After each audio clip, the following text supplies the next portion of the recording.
Russia বনাম পশ্চিমাদের শীতল যুদ্ধ ক্রমেই সংঘাতে রূপ নিচ্ছে। ইউক্রেনের পতন হলে রাশিয়ার পরবর্তী টার্গেট হবে ন্যাটো দেশগুলো। এমন শঙ্কায় মস্কোকে দমনে কৌশল খুঁজছে এ জোটটি।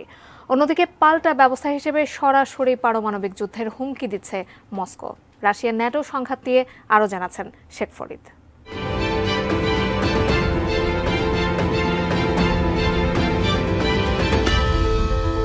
পশ্চিমা সামরিক জোট নেটো রাশিয়ার সঙ্গে সংঘাতের প্রস্তুতি নিচ্ছে বলে মন্তব্য করেছেন রুশ পররাষ্ট্র মন্ত্রণালয়ের মুখপাত্র মারিয়া জাখারোভা। তিনি বলেন, রাশিয়া সীমান্তের কাছে 4 মাস ধরে চলা নেটোর সামরিক মহড়া পশ্চিমাদের রুশ বিরোধী যুদ্ধ প্রস্তুতির প্রমাণ।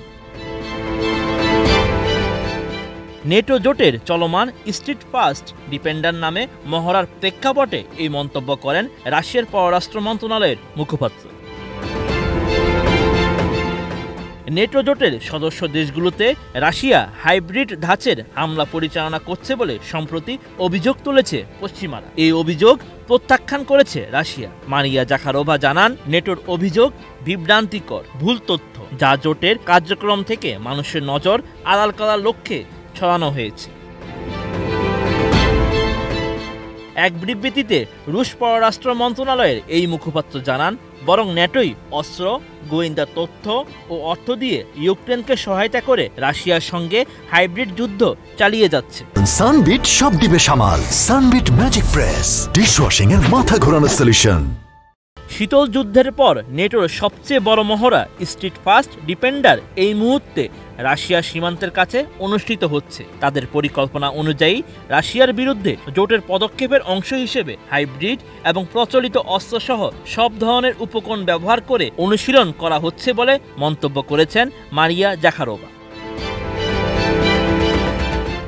ইউক্রেন যুদ্ধ ঘিরে পশ্চিমাদের সঙ্গে সবচেয়ে বড় দ্বন্দ্বে জড়িয়েছে রাশিয়া। বলতে গেলে পশ্চিমা চাপের মুখে বিশ্ব থেকে প্রায় একঘরে অবস্থায় রয়েছে পুতিনের দেশ।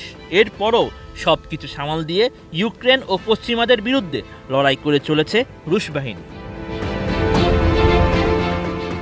গত জানুয়ারিতে মহড়া শুরুর ঘোষণা দিয়ে নেটো জানিয়েছিল, রাশিয়ার সীমান্তের কাছের এই মহড়ায় নেটোর 90,000 সৈন্য অংশ নেবে। মার্কিন সৈন্যরা রাশিয়ার সীমান্তবর্তী দেশগুলোতে এবং জোটের পূর্ব প্রান্তে কোনো সংঘাত ছড়িয়ে পড়লে ইউরোপীয় মিত্রদের কিভাবে শক্তি বাড়তে পারে সেই মহড়া চালাবে তারা। নেটোর এই মহড়া মে মাস পর্যন্ত চলবে।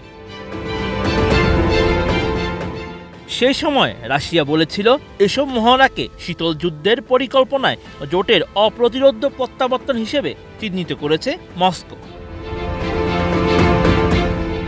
Sheikh Farid, ATN news.